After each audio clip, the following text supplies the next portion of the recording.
I feel like in the current climate, everybody needs someone to say, hey, I'm there for you. And that's something that I tell my friends. Let's talk among each other because we disconnected ourselves with COVID. We were in little islands. So now I'm like, let's hold on tight and go through this journey and see where it's going to lead us. But I know it's going to make us stronger at the end. Hello, and welcome to Power Beyond Pride, a weekly queer change-making podcast bringing you the voices and ideas from across our fierce and fabulous spectrum to transform our world. I'm Daniel W.K. Lee, poet, author, and iconoclast for iconoclasm's sake. And I am Mattie Bynum, your other co-host, the hostess with the mostest, actress, comedian, dancer, singer, jack of all trades. And today we are talking with the amazing William Torres Fuentes, a social worker, or organizer, a gay Latino living with HIV who believes that the lack of understanding around HIV and AIDS, paired with North Carolina's lack of laws, which they have, explicitly protecting LGBTQ plus people from discrimination, makes it a challenging day every day to get that medical care and social support one needs and deserves. He has been advocating for the community through various roles. Well, William, hello, and welcome. Hello, everybody. Thank you for having me here. Absolutely. We're very, very excited to have you. Before we kind of get into your work, why don't you tell us a little bit about your background, your story? So, I was born and raised in Puerto Rico. So I'm from the beautiful island of Puerto Rico, specifically from Vega Baja, which is the Bad Bunny where he was born. So I always reference that now. So he made Vega Baja famous. We have beautiful beaches over there. So everybody that wants to go, please go to Puerto Rico. I'm the oldest of 5, so everybody looks up to me. So that's really neat. I'm a dog dad of 2. Onyx and my baby Mattie, like I call him, is a beagle, rescue beagle. He's the most fun, loving dog that I have. And yeah, I've been doing social work for 7 years now. I've been in North Carolina for 11. So I've been in the South for 11 years here. So from the Caribbean to the South, North Carolina. So it's been a journey. But I truly believe that this change has made me grow so much through these years, because when you live in Puerto Rico, sometimes you're like in a bubble and you don't get to experience certain things. And when I moved here, it was like, oh, really? This is really happening. So for the first time, I was able to experience racism in a different way, because in Puerto Rico, like all my brothers and sisters, we are like a rainbow of colors. We're like darker. We have like blonde. Well, although these are made up here, but we are different colors and we love diversity. My grandma, it's Black. So that is what I always look up to. We're like a melting pot. And when I came down here to North Carolina, people were asking me, really, do you speak, for example, Mexican? And I'm like, no, this is so disrespectful. I speak Spanish, or certain things like that. Also, being a gay man in North Carolina also is like, I step lower because you have all this layers. Then you're like, okay, now all these things that keep adding to you, gay, Latino, HIV positive, all those things that I'm like, okay, there's another checkbox, So since I got here, I've been trying to embrace who I am at another level. Okay, I'm here. Let's make noise and let myself approachable and try to teach others why I'm here. And so that's basically, my background. I just want to pull in a little thread. I'm kind of more adjacency. What might have been some of like the culture shocks that you experienced when you came from Puerto Rico here, especially when you're more of an adult? Like, what were you like, what?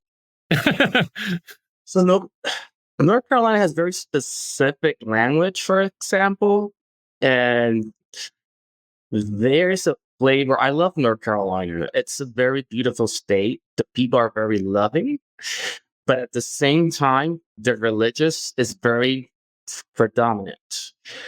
And everywhere you look, I'd say this is like a chapel or church, or it's like they're everywhere. And I, although I consider myself a religious person, very spiritual, I'm not any particular denomination. So that was kind of everywhere I look, I was like, okay, this is church. There's a Baptist church. There's this stuff church, and everybody has their own way of seeing things and finger pointing. Okay, this is how you should do it. And I'm about love, and that's the thing that I'm. If you give love, that's what we all be receiving love and put love into the universe, into the world, and not just hate. But I saw more hate in church than love. And that's the thing that it scares me till this day. It really pulls me back to my shell. And sometimes I'm like, should I be myself? Because it's hard sometimes trying to access other people and find a community when other people are like, I love you, but I don't love this. So it's always that kind of thing that I'm like, no, I love people regardless of who they are, who they love, what they wear, what they think. But I don't put like that little quotation, I love you because this. And that's the thing that really kind of got me thrown off. Like that, it took me many years to find myself here in North Carolina as a gay person. It was like, oh, this is happening. So now I feel very comfortable in my own skin. And I came here when I was 34. So being there in my 30s, trying to figure it out myself, redefining myself at 30. And I think now I'm in my 40s. So every decade is something different. So I'm turning into 50 in a few years. So I'm like, okay, there's another level of let's see what's going to happen in my fifth decade. So I can definitely agree with William. I live in North Carolina, born and raised. So yeah, the language here is, I'm not going to say horrible, but it is a whole different type of language. Yes. So I would say on behalf of most of North Carolina, I do apologize if you've had any negative experiences, because I'm not going to take on the whole state because I'm not purple. I'm more me. Let's just leave it like that. But yes, and I do agree. Like growing up in North Carolina and also growing up religious and church, I definitely can agree with what you're saying. Yeah, I love you with is always there. That ... It's never just I love you, I accept you for who you are. So I do apologize about that. And I do also sympathize and empathize with that. But I do know majority of our conversation today is going to be around the many facets of social work advocacy and HIV, STDs, and Hep C programs. But since we started out with your journey in North Carolina, and talking about how you have assimilated here in North Carolina, how do you feel with the current political climates and everything that's going on? How do you feel that being out gay Latino has influenced your work in North Carolina to be the social worker and the advocate that you are? So it's been great. I think that having this experience, I've been more people moving from other places to North Carolina. So have given me the opportunity to learn from them and be able to help them in different ways that I would never been able to do if I was in Puerto Rico.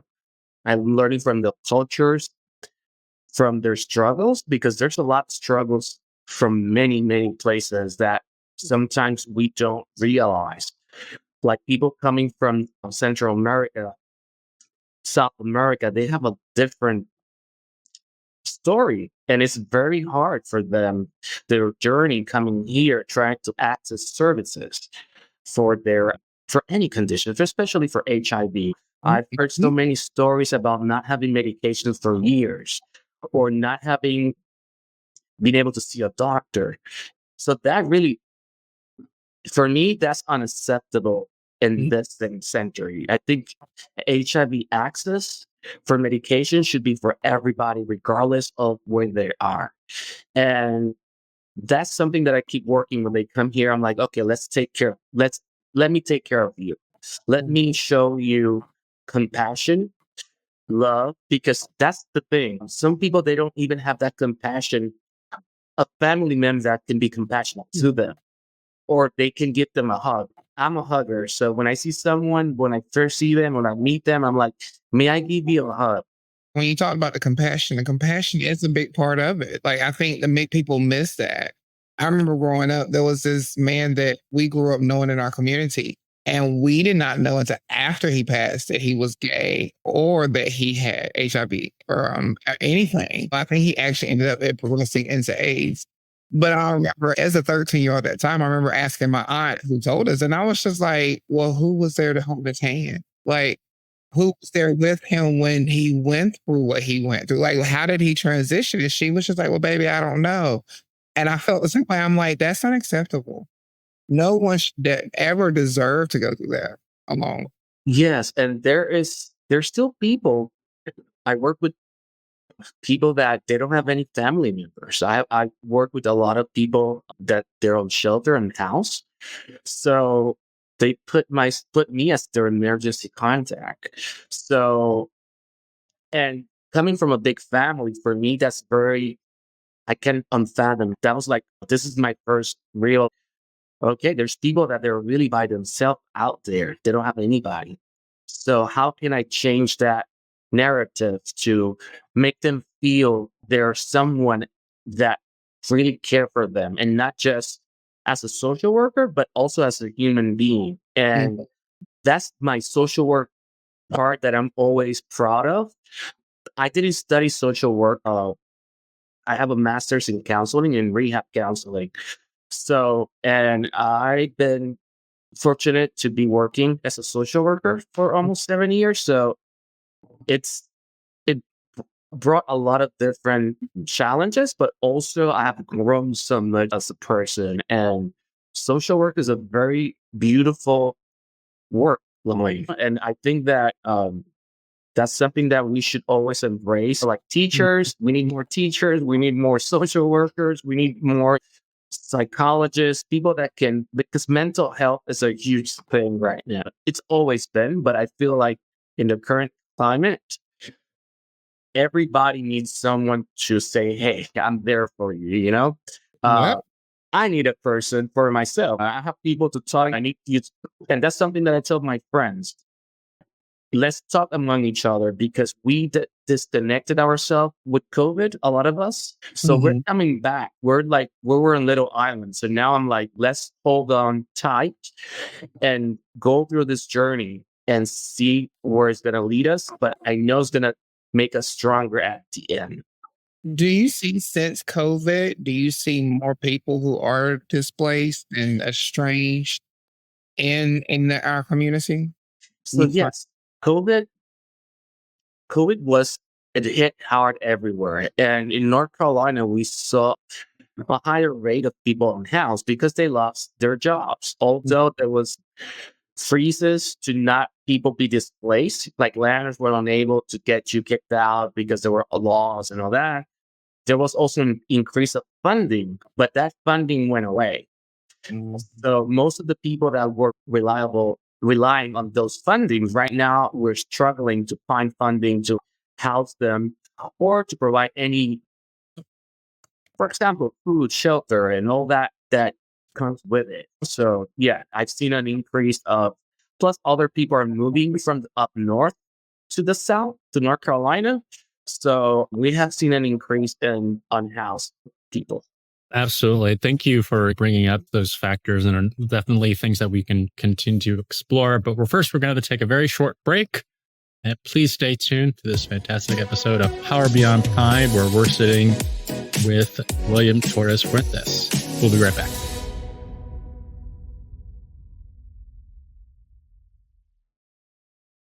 Welcome back. This is Power Beyond Pride, a queer change-making podcast, and I am Daniel W.K. Lee, here with my co-host, Mattie Bynum, talking with William Torres Fuentes.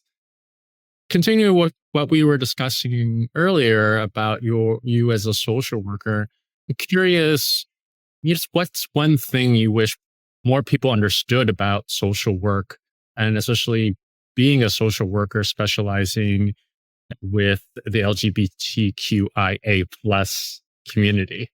So for me, I do work with all kind of everybody that comes through our door, and I'm an HIV social worker. So basically, I specialize working with this amazing community of people living with HIV. So, but I do more. I have people from the LGBT community. Most of my clients they're all from the LGBT community. So it's been very sensitive. It's been very compassionate because I don't know. They come from different backgrounds, and their stories sometimes are very. It breaks your heart when you talk to them, and sometimes I see myself in them, so I have to step back and see how I can better assist them and better provide the services because I'm also living with HIV. So I've been through a lot of different situations that I'm like, let me go back into my I said my reporter here and just take what I've learned from that situation and say, okay, this is what how I saw this and how I work with it. I'm as a social worker, always giving them things that they can better their situation and they can grow from it. I'm always trying to make them more self-sufficient and be able to say, okay, this is something and empower them. This is my whole thing is empowerment. Let's empower you so you can ask the good question. What's a good question to ask to your provider? And because sometimes we, as people living with any different conditions, we fear asking our providers about certain things. We think the doctors, providers, they know everything. No, you need to empower yourself and say, hey, this medication is costing me this. So is there another one that I can take? Or sometimes we're like, just take this pill and forget about it. I'm like, no. And I was diagnosed in 2003 and HIV medication has changed so much. So from taking 5 pills a day back then, I'm now just taking one. So for me, that's a huge thing. And the side effects are so less. So before it was like, and prior, the other generation taking the first antiretrovirals, they were taking 40 pills, most of them. So that was a lot. I can't imagine going through that. So that's why I always look into the past and instead, hey, I'm grateful that a lot of people before me when they fought for better healthcare, better medication, better studies, research. That's why I'm always an advocate for research. Like, hey, without research, there's no new medications. So there's no prep without research. Yep. So that's a lot of the things that I tell people now with prep is because they study it first was with HIV positive people because those medications were first um, given to us. And now they're able to see other things that say, okay, this is good for prevention as well. So that's the good thing about research and all that. So it's a good thing to be a social worker and be able to reach out to the LGBT community because not everybody has that compassion and that eye to see and say, hey, how can I help you? Okay. And that's something that I always look to. As a social worker, how would you, so like for the people who are listening who want to get help or need assistance but don't know how to go about getting it, what would be the best steps you would tell them to do to start looking for medical, housing, or anything? So the best way is to go into your local health departments because that's where it's the quickest to go and see what services they have there. So statewide, we have an umbrella here in North Carolina. So the each different areas have different services. So I always recommend call your health department because they can guide you and say, hey, we have these services. These are the providers we have. So that's my initial thought is just contact your health department, Google, do all this research. I'm always advocating do research first and also be keep aware of where do you do your research, because not everything that you see online, it's true. So a lot of things, I have a lot of different people come up to me and say, "Hey, I just heard about taking this herb." And I'm like, be careful, because that could be an interaction with your medication. And since we are having more people coming down from different areas, different cultures treat themselves differently. So that's something that I'm like, okay, there's they have different traditions, different. So incorporating that with what we do here. So it's very important for them, because I want to acknowledge also where they come from and say, hey, okay, this is something that you want to do, but let's be safe about it. Yeah. And always talk to your provider to see if that is making it better or making it worse. So that's something that I always tell people. Well, I was going to say, with everything going on with the cuts and the budget cuts and the funding, are there contingency plans that you know of, or do you know of anything in North Carolina that will still be able to assist people, to help people if a lot of funding does get cut for the hospitals and the research? So there's a group of people and a group of organizations that are currently working very hard to keep those services alive. And statewide, we're all basically we're in a waiting game, because this administration keeps changing all the time. So Mhm. we know, and a lot of people ask me, hey, it's where I'm going to get my HIV medications, if my housing is going to be secure, what about my Medicaid, food stamp benefits, all that. So, because those things are very important for our community. And we don't know yet. There's a lot of cuts, basically. I know HOPWA got HOPWA, which is Housing Opportunity for People Living with HIV and AIDS, at least got a boost of funding for the next fiscal year, which is, I was worried about that, Mhm. because most of my clients, they rely on this services and this funding. We have funding that provides services with rent, with utilities, with mortgage. So that's a huge deal for people. That's a lifeline for a lot of people. Where to get funding to pay their next rent, which is in North Carolina, it's expensive. At least one bedroom can go for $1,400, and that's a lot of money.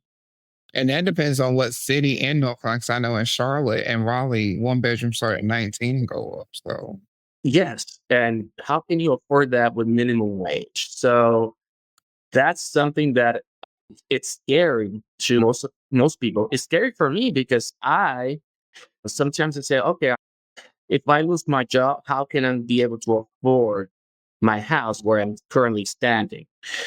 And that's a reality for a lot of people. So trying to make sure that those fundings are kept. We are encouraging everybody to call their senators and make phone calls, send emails, because that's the pushback that we need to do. And as an advocate, I'm always calling and letting them know, hey, this bill, they should not vote for it, because it's going to take funding from my community, the people I serve. So, um, Medicaid is one of the things that we're watching, because we don't know how that's going to play out. We have the HIV medication program here in North Carolina, it provides certain medications to people that are either uninsured, underinsured. So that helps people getting their medication. So hopefully those fundings right now, I can say they're all safe, because we don't know what's going to happen. But at least for now, we have those fundings, and there's people pushing back to have those funding be alive. So Speaking of pressures and crazy things from our administration, obviously we're in a very perilous situation when it comes to immigrants or undocumented people, or even actually citizens who are brown. So I'm kind of curious of what kinds of changes or adaptations or ways that you've had to operate in order to access or maybe work with populations that are undocumented, in terms of like what you're doing now. So we provide services regardless of their immigration status. And that's something that I'm very proud of, that we're able to do that, because it's a life. That's You're dealing with someone that needs this service. So we don't reject anybody. So for me, that's the best thing right now. But also we're trying to get, with all the eyes raised everywhere, a lot of people are afraid to coming to buildings, to their appointments, showing up to places. They're like, okay, I've seen a lot of comments online. They were here, they were there, don't go today. Or so that really jeopardizes their health, their ability to access medication, to access services. So right now we're everywhere that I know, we're trying to let them know, hey, we're here. Let me know how I can help you. I tell them, do you need me to call the pharmacy to ship your medications to your house? You don't have to go pick it up. So those little details, or don't come to the clinic. Well, come to the, how I can tell the provider to do a virtual meeting appointment. Those things can be tweaked, and that could be better for the clients. Say, okay, at least some appointments can be virtual, but others, they have to come to the clinic to get their labs drawn and all that. So we have to be creative as a community to meet the clients and the patients where they are. And not pressure I don't pressure anybody. I'm saying, if you don't feel safe, let me know. Yeah. And we can work around that. I'm not going to make you like, you have to come today. Because this is their reality.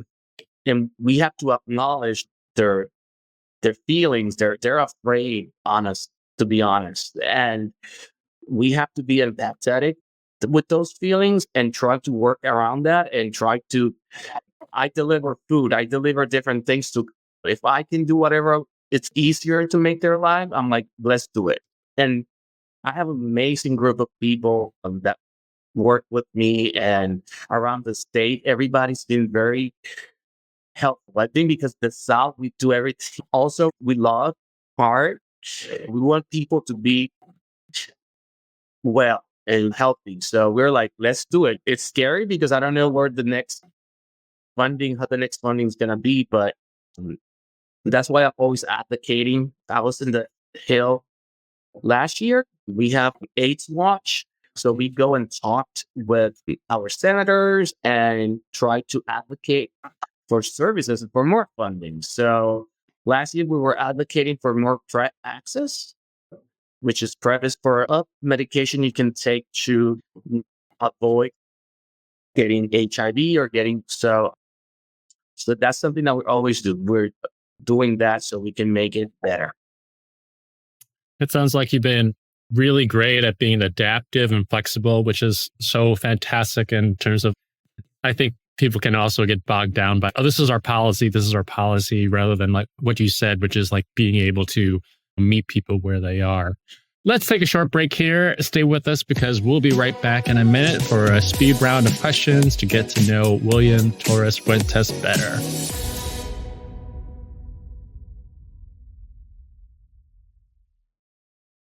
Welcome back to Power Beyond Pride. We are sitting here talking with the amazing, interesting Mr. William Torres Fuentes.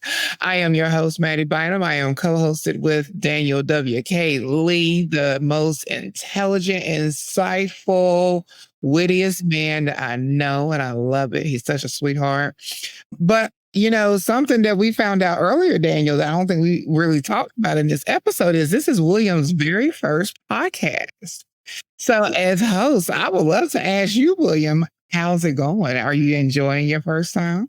It's great. I think that getting ready for it, I was like, oh my, I'm trying to look good or hear sounds good. And for me, it was kind of like interesting, but I'm a talker, so it's good. I feel like I belong here. So you do. Yes. Perfect.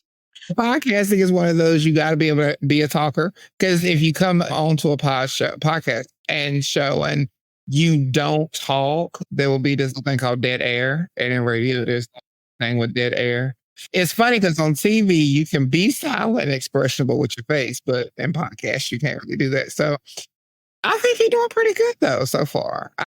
So, okay, so our next question that we have for you this afternoon, Mr. William, is looking ahead, what are some of the key shifts or evolutions that you anticipate in queer activism, particularly concerning the intersection of communities and services? I my my perspective is that we're gonna get for me it's gonna get interesting in the sense that we need to unify ourselves, our goals. We have to target one thing at a time. I think a lot of the we're so I mean in so many ways scattered. We're trying to do so many things at the same time that the main focus I think in the future is just targeting one thing at a time so we can conquer more. And I think that's what our communities are doing. We're trying to better organize ourselves to say, hey, this is important, but let's go to this first because there's levels of things that we need to do. So that's organization. I think we're getting better at organizing ourselves, our community know what we really need. So we're getting that there. And I think we're getting more creative. Our voices are being heard more. I think this amazing community is growing and they're not afraid of saying who we are. So, and that's the beauty of it. I love where our communities is heading. We're more expressive, we're more loving, and I encourage everybody to be themselves. Doesn't matter. It's a beautiful thing be able to say, hey, I'm queer. Hey, I'm gay and say proud. And for me, it's that's something that when I grow up in Puerto Rico, I wasn't able to say it. It was really hard for me to say, hey, I'm a gay man. So it took me a while to be able to be myself. It took me years but now a lot of people are able to say, step out younger and said, hey, I'm queer. I'm a loving queer person.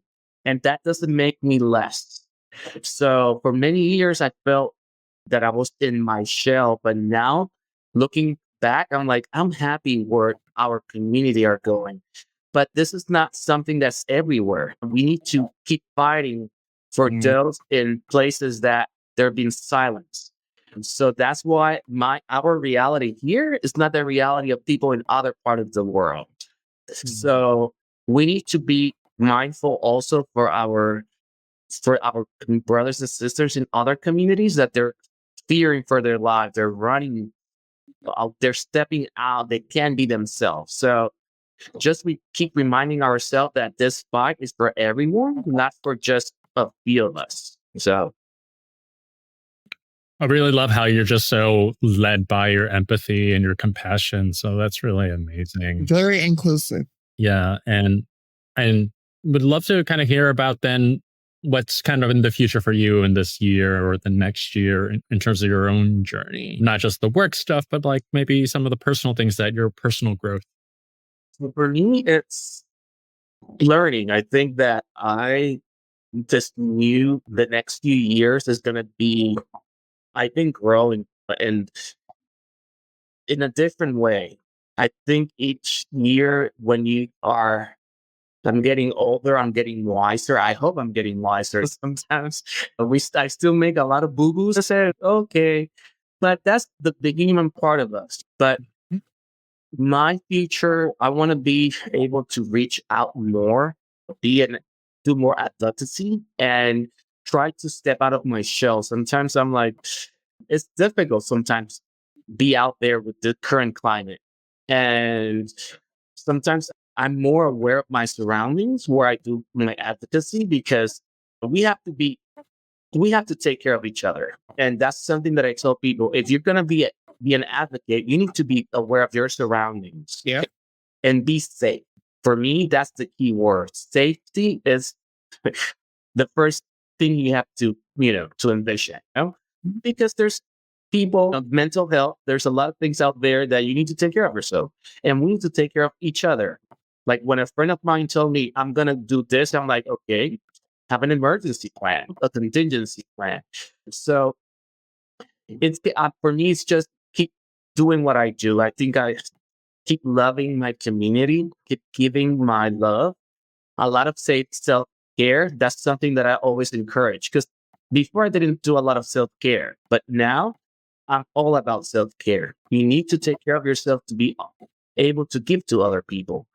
And sometimes we forget that. Sometimes we are like in the go, go, go. We're doing all this. We never stop to just say, hey, I love nature.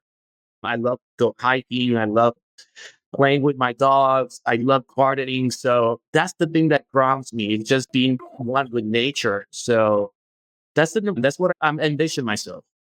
Just keep meeting interesting people and loving them where they are. So yeah. Yeah, you said self care. Self care is the key because I think the older we get more involved in self care. But it's funny to me to watch the younger generation who is all about self care at 10 and 11. And I'm like, see, at 10 and 11, I wasn't thinking about none of that stuff. I just remember in my early 30s staying up like 3 days straight, partying, having a good time, and still working. And now, if I do 30 minutes straight, I'm good. I'm just ready to go lay down as I get older. But yeah, no, self care is definitely key in anything that you do, especially as an activist. You got to take time for yourself. Well, William, this is the time of the show that we like to get fun and get reckless and have a little bit of just oomph, as I like to say, a little high. This is our speed round. And so I will go ahead and tell you answer as quick as possible. Don't think about it. I don't know if you've ever played spades, but my uncle used to always say playing spades, if you think long, you think long. So just whatever pops in your head, okay? Let's do it. Awesome. Okay. I got the first question. How comfortable are you with public displays of affection? Not good yet. Mm. Uh-uh. Mm-mm. But why you feel like you're not good? So I have really bad experiences in my life, which I'm trying to get better. That's why I said mental health is very important. Growing up in Puerto Rico, I got a lot of people yelling at me like very nasty things. So when I'm with my group of friends, I'm very affectionate. Mm. But for example, if I'm dating someone holding their hand outside, sometimes for me, I feel very shy. So I'm trying to get better at that. But I think it's a lot of the trauma that I was inflicted in the past. So I'm working on that very hard. So Okay, it's the process. It's the process. What's the biggest misconception people have about you? that I'm always happy. There's so many layers of me. Sometimes I always try to put the best face, like a, I'm always happy, but that's not the case. But I'm a very emotional person. I I feel a lot, just so so, and a lot of people just see me as this random person or no. If you get to know me, I'm a very spiritual person, very loving, but some people think like I'm all over the place. So, but I'm not. I'm very centered. Okay. Excellent. So this next question, you feel free to pass because you did say that you're a bit shy, but I'm going to ask anyways. What's something sexual that you've always wanted to try, but have yet to? I have done so many things. Don't Yes, have to shine down, do we? All that's the right. thing that I do. I'm very creative in that area. I love that word. Very creative. Yes. Yes, yes. If I see it, I want to try it. Wow. I don't know. I feel like I have tried much of the things that I'm a very sexual person and I love sex. So sex is part of who we are also. So I've done a lot of different things that make me feel good. Also, I love sex. That's something that some people are afraid of saying, but that's part of who I am. And I'm a sexual person. So I haven't done it with a robot yet, so probably that's something I don't know. Yeah, So goals. Yeah. Honestly, I love that you really thought about that question. So yes, robot, here we come. Okay, future. So, okay, are you a kisser or a hugger? Because a good hug can change a person's life. So, And so I'm a kisser. ooh. So I love kissing. That's something that I have really good lips. So people tell me I'm a good kisser. So I have to embrace that. So yeah, Relatable. Absolutely relatable. What's the last dream you can remember? my last dream. Oh, that I can't talk about that one, but yeah. It's a lot of questioning. Sexual kisses and hugs. Now dreams. All right. My Hey. dreams are kind of weird lately. I don't know. There's a lot. I think I go to bed watching a lot of cartoons. Mm. So that's my self-care. It's watching cartoons when I go to bed. So I think I had something to do with South Park. Okay, now I'm scared to ask what that dream was about. Yeah, so yeah, it has something to do with South Park, which is kind of funny, but I think I've been watching a lot of videos about the last episode that they just broadcast, so it was funny. Which was about for Trump being gay, right? In that episode? Yes. Yeah. Okay. I do have a follow-up question though. Were you a cartoon or were you watching a cartoon? I was watching the cartoon, yes. Okay. Yeah. No, Maybe to like in a dream if you were actually that would animated. be nice. See, that's something that they should put my face on the little body so I can talk like them. So that would be awesome if my brain can do that. So Yeah. That'd be cool. What is your favorite part of being Puerto Rican? oh man, where I was born, Puerto Rico is beautiful. And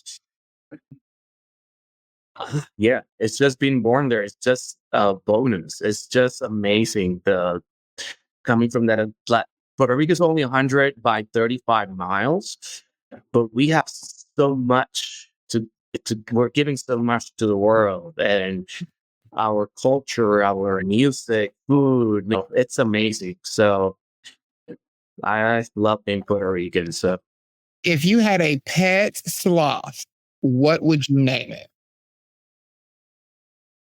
Mimi, Mimi? Okay, yeah. Mimi. I like that. Is it because you love Mariah Carey so much? Yes. Yeah, just her old version. Yes. Yeah. Not the old version. I mean, I thought we all love the old version better. Who is your first celebrity crush? The Marlboro guy. Oh, You said the Marlboro guy? yeah, like the cigarettes.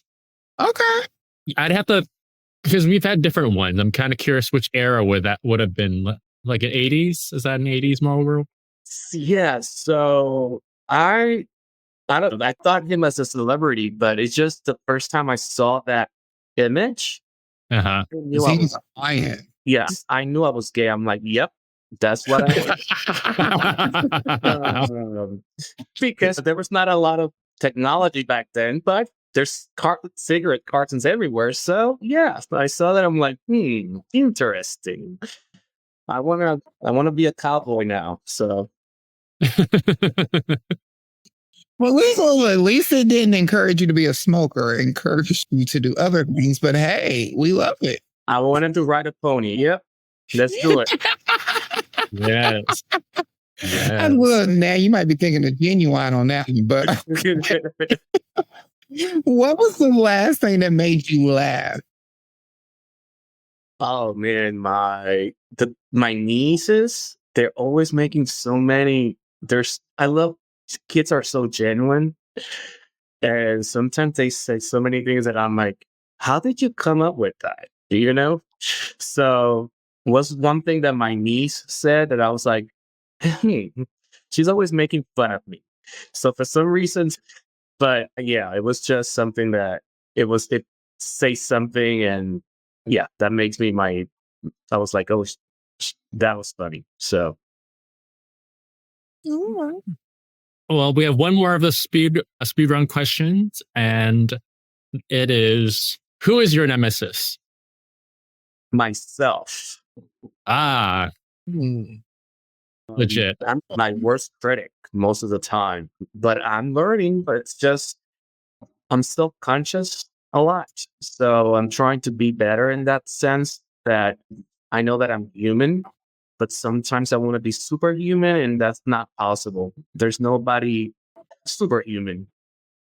So I'm learning to be who I am with all the flaws that I come with, and I'm growing with that. So I didn't that's why I say I'm myself, and I'm my worst self critic. And so yeah. Absolutely legit. Absolutely legit. Well, one last question, I guess, after that, which is, where can people follow you or follow your work? So right now in Insta, it's Boricua against stigma. This BORICUA underscore against underscore stigma. And that's one of the things that I'm growing in presence in the internet. I'm old school, so I'm trying to be more in. So it's taking me a while, but that's something that I'm more passionate and trying to reach more people, because this is the beauty of the internet. You can reach people everywhere. So Absolutely. Absolutely. Well, thank you so much for being with us or taking time to have a conversation with us. We'd love to have you back. And we hope that you will say yes if you do. Yeah. If we do, yes.